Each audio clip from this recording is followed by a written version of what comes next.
আমাৰ আমি ব্যবসায়ী সমিতিৰ সেক্ৰেটাৰি তৰুণ সাহা। যোৱাকালি মানে যোৱা শনিবাৰ আমাৰ দুজন দোকানদাৰৰ মাজত এটা কাজিয়া লাগিছিল।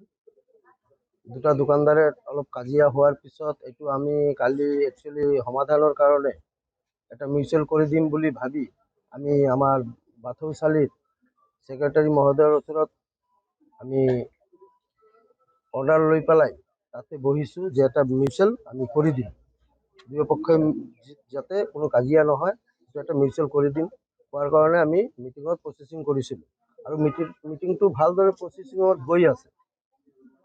গৈ যোৱাৰ পিছতে মোটামুটি মিটিং শেষে পাব আৰু দুটা তিনিটা পৰ্যায় আহিলেই মিটিংটো এটা সমাধানৰ প্ৰচেচিং আহিছে। সেই সময়তে দুটা পক্ষৰ এটা পক্ষই অলপ মুখটো বেয়া কৰাৰ লগে লগে থাৰ্ড পাৰ্টি এজনে আহি তাক মাৰি দিলে। এটা ভাষা বেয়া কৈছে, থাৰ্ড পাৰ্টি এজন আহি তাক এটা চৰ মাৰি দিলে। চৰ মাৰি দিয়াৰ লগে লগে এটা বিশৃংখলাৰ সৃষ্টি হৈ গ'ল। তাতে আমি কণ্ট্ৰল কৰিব নোৱাৰিলোঁ। তাৰপিছত আমি থানাত ফোন কৰিলোঁ, থানাৰ পৰা গৈ পেলাই যিয়ে নহওক পৰিস্থিতি অলপ কৰিছে। একচুৱেলি আমাৰ চেৰপানগুৰি বাথৌ আফাত থানচালিত সিহঁতৰ লগত আমালোকৰ কোনো নাই। আৰু এটা মন্দিৰত যে এনেকুৱা এটা ঘটনা ঘটিছে তাৰ কাৰণে মই দুখিত আৰু মই ক্ষমা বিচাৰিছোঁ যে আমাৰ মন্দিৰত এনেকুৱা এটা ঘটনা কৰিব নালাগিছিল। একচুৱেলি আমি এইটো ফাৰ্ষ্ট টাইমত ভবা নাছিলোঁ যে এনেকুৱা এটা পৰিস্থিতি আহিব বুলি।